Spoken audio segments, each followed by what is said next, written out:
At Team Toyota, they've been selling and servicing new and used Toyotas in your community for over 50 years. And you can reserve your next new Toyota with them today. You'll get a realistic timeline, and even in this crazy market, they won't charge you over MSRP. Or don't wait at all. With over 75 certified Toyotas, including a bunch of RAV4 and Highlanders, you can drive one home today. And you can always trust them to maintain your current vehicle. Their service and collision centers are high-tech, comfortable, and will save you time and money. Team Toyota can help you go anywhere you want, but they'll always be your hometown team. Just visit teamtoyota.net and choose from 3 locations in Langhorne, Glen Mills, or Princeton.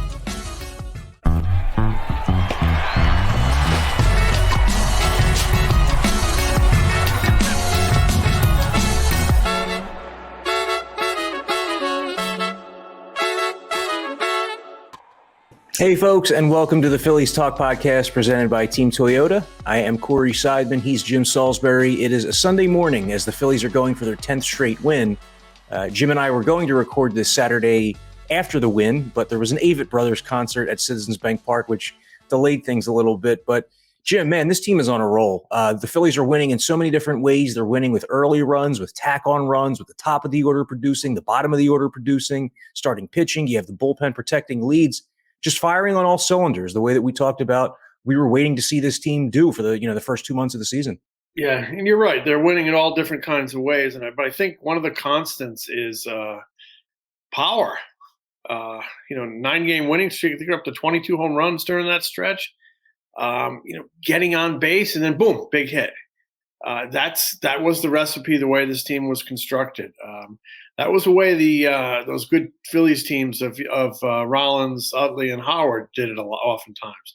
They'd be cruising along, and all of a sudden, boom, crooked number on the board. So another constant has been Kyle Schwarber. I think something that was glaringly missing over the first couple months of the season was a leadoff man. And they come in all different shapes and sizes, and they play all different styles of game. But the good ones find a way to get on base and bring energy, production, and run scoring to a lineup. And he's really, really done that here in the month of June. Harper's been Harper all along. Hoskins has been quite warm here. I'd even say hot in the month of June.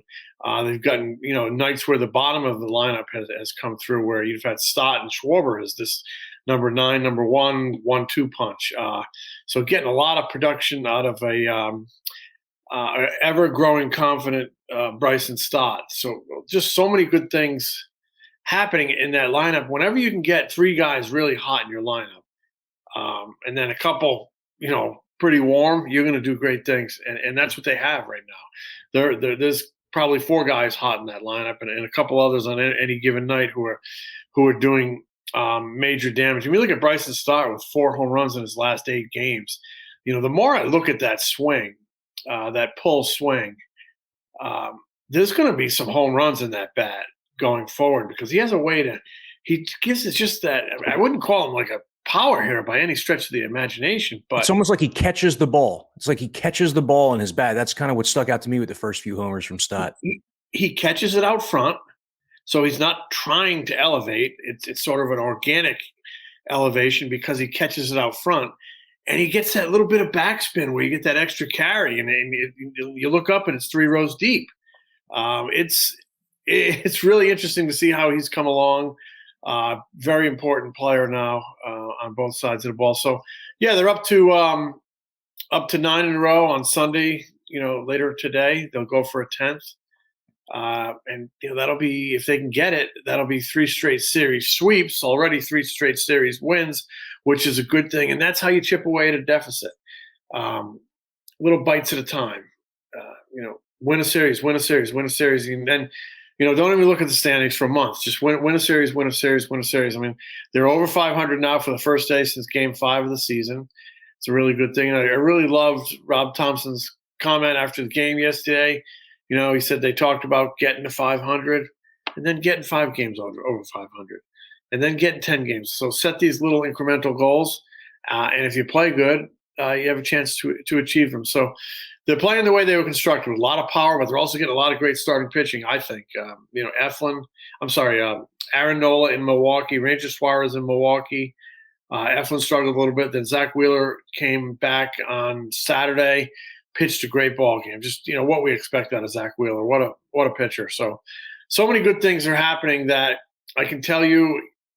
You reach a stage in a clubhouse. A team reaches a stage in a clubhouse where they can't wait to get to the ballpark the next day. When you're losing, it's drudgery. It's drudgery.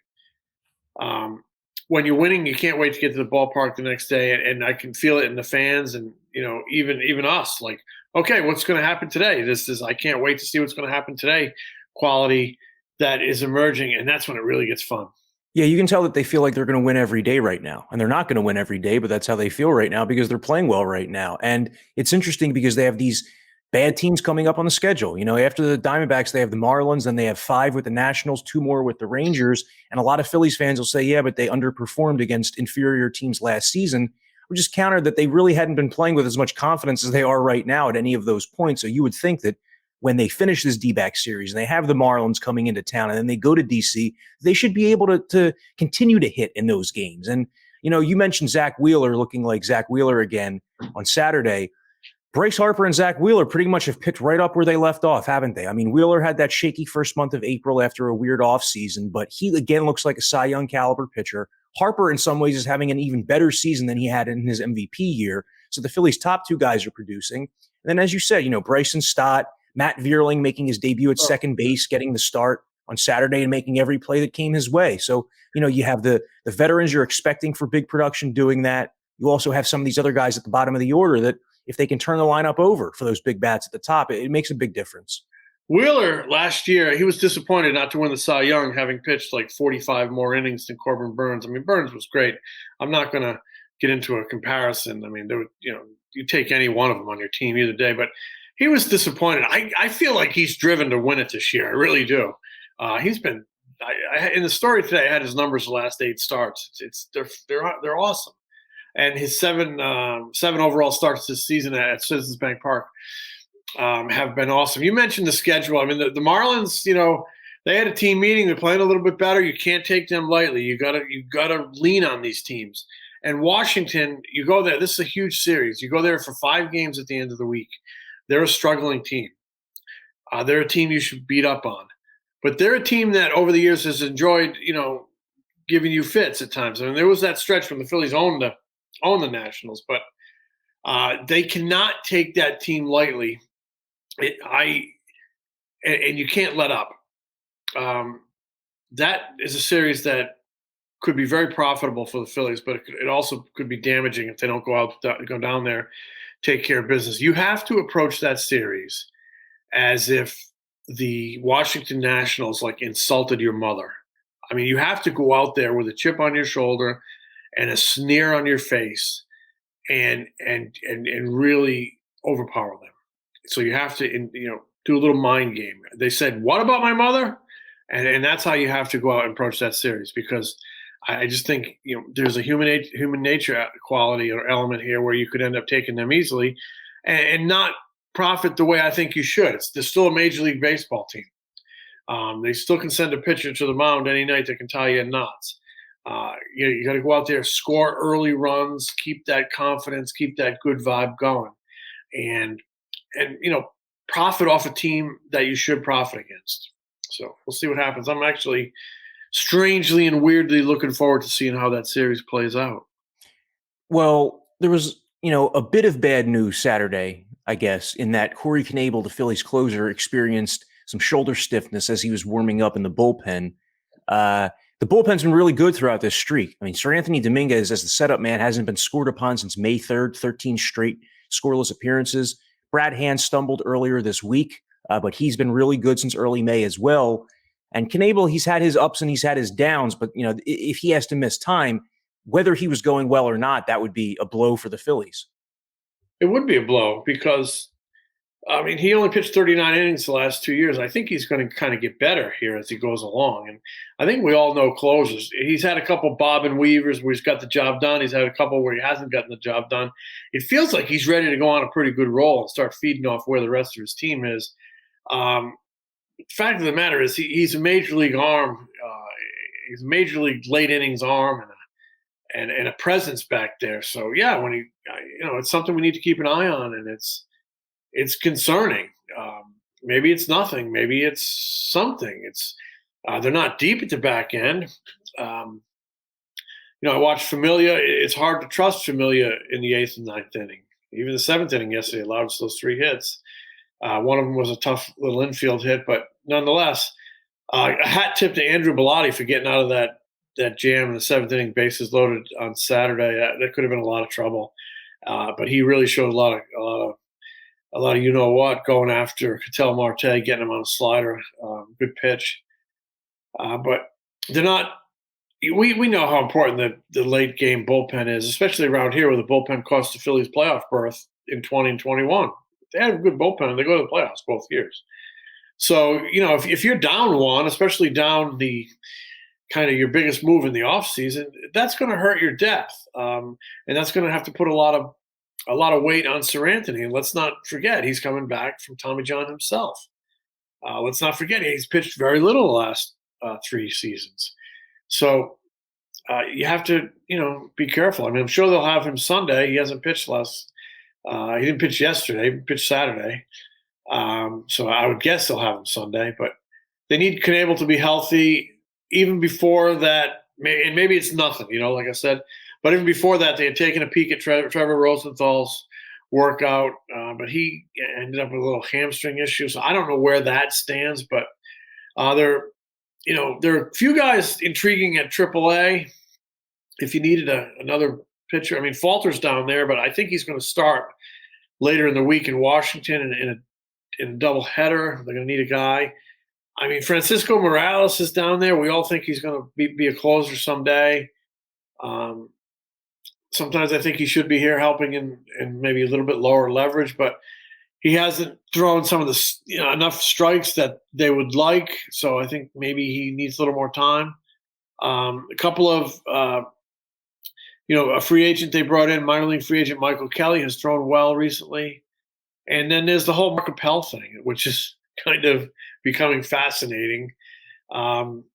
He's pitched well out of the bullpen. The old saying, if you produce, as a hitter or a pitcher, eventually they're going to find you, and eventually you're going to get a chance. You wonder if he's going to get a chance at some point, but their fingers are crossed that they get good news on Knebel. And he's really crucial, even though the results have been a little mixed here over the first 2 months. I think he's very crucial. So, they played through the Harper injury, which has reduced him to a half a player, but still a fantastic half player. They got through the DD injury. Now they're dealing with the Segura injury, which honestly has not been the setback that we thought it would. But Knebel would be an injury they'd have to play through. That might be that would be a big challenge. So they hope he's all right. But Stott has really picked up the slack for DD. It reminds me the last week. I've thought of this a lot. Stott's brought some energy. Obviously it all starts with production. Wins make everything better. Production makes everything better. It makes a group's mindset better. It makes an individual's mindset better. But the production and the energy he has brought, it takes me back to 2006 when Bobby Abreu was traded and they injected a little Shane Victorino in the lineup. He really, I thought, gave that team a lift. I think it's sort of a little bit analogous to that. Maybe they can keep riding it. One of my favorite moments of that Milwaukee trip was the home runs off Hader, and I've lost my train of thought. It wasn't Roman Vierling coming through the bottom of the order, going up against Josh Hader in that spot. You're figuring it's going to be a 1-2-3 inning, and instead you have some unexpected production. I was thinking Stott, and it was actually Bohm. I get the two young guys mixed up, but I'll pick it up. So one of my favorite moments was, and it didn't necessarily have so much to do with Bryson Stott, but you see this 2-strike approach he's working on. You see Bryce Harper spreading out and kind of smoothing it out to left field with 2 strikes. You see Bryson Stott doing it. I mean, it seems like he's feeding off that leadership of Bryce Harper. A ditto for that 9th inning against Hader, which was really exciting. Bohm goes up to the plate, and he's got that inside-out swing, and I do think eventually he's going to learn to use the bat head and hit for more power. But Nick Castellanos goes up to him in the dugout and says, "This is a guy you have to pull." And to me, that was great advice and great insight and great leadership. Castellanos faced Hader a lot.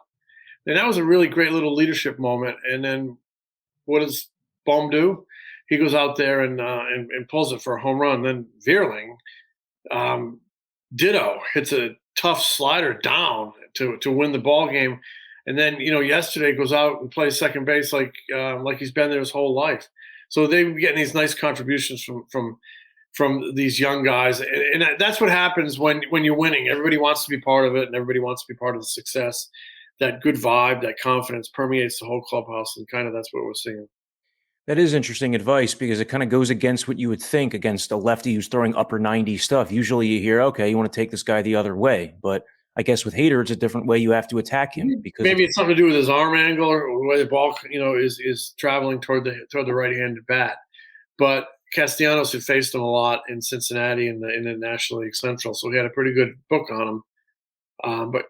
But those are little leadership moments that when you stack them up together, they equal something, and they you have enough of them and you have a winning streak. So so many good things are happening. Obviously, a big thing is Rob Thompson. I think everybody's sort of exhaled.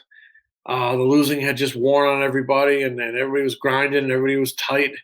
And the winning actually started under Joe. They won that first game against San Francisco. They came back, big comeback win, and Joe was at the helm for that one. He played Maton and Stott up the middle, and they both had a big night. And Thompson has come in and just, these guys are just playing good for him, right? And he's smart enough to know that. Players make managers look good, and these Phillies are playing really good right now. It's pretty funny. So like 6 weeks ago when we had the conversation about how the Phillies were embarking on the most difficult part of their schedule against all these top teams like the Dodgers, Giants, Padres, Mets, Braves, etc., we thought that a record around 500 in those games would be sufficient. The Phillies went 14-12 in those games. It was 26 games with 23 against winning teams. They went 14-12 to get to this point. Maybe it didn't feel like it because it began with 5 wins in 6 games, and then it ended with a winning streak, and there was a lot of losing in between. But a couple of points I just wanted to hit on coming out of that were, okay, Gene Segura, the injury that we expected to drastically affect the Phillies offense, it hasn't yet because you have half the lineup getting hot. I'm sure at some point, 3 weeks, a month from now, his loss is going to be felt because he still does bring an element that this lineup needs, which is high batting average, the ability with runners in scoring position to put a ball in play. But it helps that you have a lot of other guys getting hot. The other thing, Nick Castellanos. So we're talking about him and the help that he produced Alec Bohm in that moment. He himself scuffled during most of this winning streak. He's 7 for his last 19 now, but there were so many nights, like the Phillies would score 10 runs, he would go 0 for 4. They would score 8, he was 1 for 5 with a single.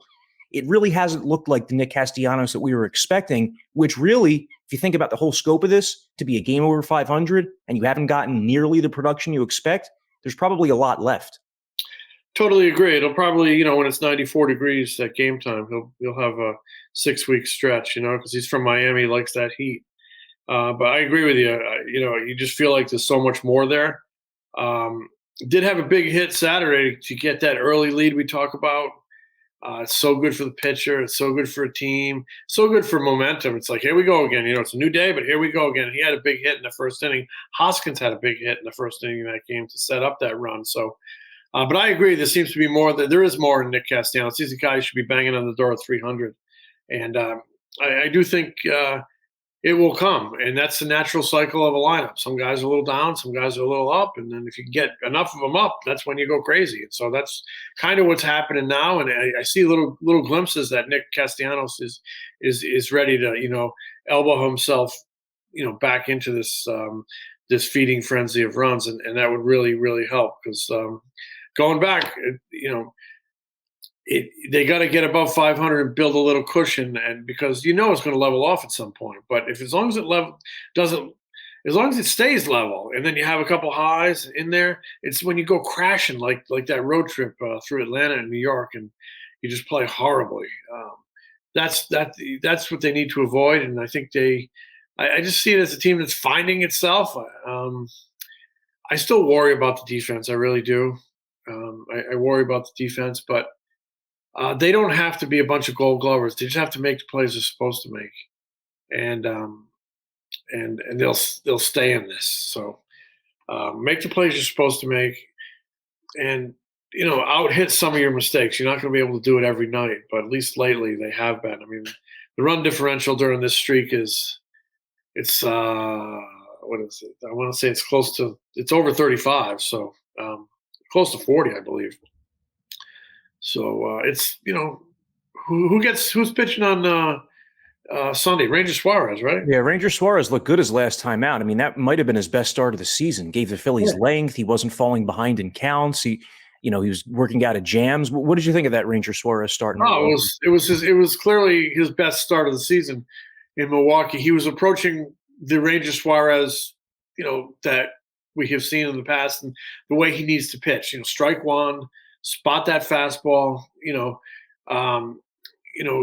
Command. He's a command guy. He's not going to be 97. I mean, I've seen him get it up 95, but when he needs to. But he's put the fastball in a good spot, throw a good changeup, and that's what he is. And he seemed like he was feeling pretty good after that start. Like it was good for his confidence. And so I'm curious to see where it will take him. Much like a Schwarber who had a slow start over the first couple months. Ranger had a slow start. What an injection he would be to that team and that lineup if he goes on a little roll here. Yeah, that's right. So it's the Phillies and D-backs wrapping things up on Sunday. Entering Sunday, the three longest winning streaks in baseball belong to NLEast teams. The Braves have won 10 in a row, Phillies 9 in a row, Marlins 5 in a row. So it's, the Mets are feeling great that they developed that big lead early because the Mets are kind of going, not that they're slumping or going cold, but they are missing Starling Marte right now. They're at a difficult portion of their schedule. Their lead over the Braves in the division's down to 5.5 games. Over the Phillies, it's 8. And then the Phillies in the wild card race, it's only a 2.5 game deficit. There's 110 games to play. 2.5 games can certainly be made up. So it's not nearly as gloomy as it might have been around these parts 3 weeks, a month ago. So we'll see if the Phils can get to double digits on Sunday behind Ranger Suarez. Thanks a lot to Jim Salisbury. I'm Corey Seidman. Thanks to you all for listening to the Phillies Talk podcast. We'll catch you early next week.